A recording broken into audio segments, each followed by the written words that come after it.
saddlebags in court. No. Yes! Oh, some old bailiff, you know, the sort of face like a gas bill, had to run out and get a tape measure. He comes back with a little bag from Woolworths, all solemn, and says, 92 centimetres in trousers, my lord. I have never seen a woman look such a complete turd in my entire life. I tell you what, she earned that tenner. It must have been excruciating. But we cringed, all except the judge, that is. He's getting all frisky and chipping in that either way a fellow like something to grab hold of. It was comedy mayhem, believe me. 92 centimetres had better not be big. I must be about that or more. Of course it's not big, which is, I suppose, the reason she won her case. But the reason she got nothing out of it is because she's a stupid self-righteous shit, and we can all see it. I said to the judgy, I said, come off it, judgy! You didn't.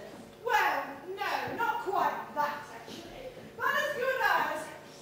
I said, it's obvious that Trudy Hobson is a beautiful woman. She's pert, gorgeous, and chewable, with ravishing hair and a lovely figure. If a woman like that can't take a good-natured slugging, God help us dogs that live in the real world. You don't live in the real world, Doris. Minor point, Peggy. People think I do. Anyway, the judge was lapping it up. Lucky for me, it was a jolly old goat with his wet, watery eyes gleaming like a couple of raw eggs. Was she playing up to him? But was she hell? She was staring at the floor. I've seen more moving performances than in that Renault ad. But I, of course, I was giving it the full cleavage. Nothing too obvious, you know.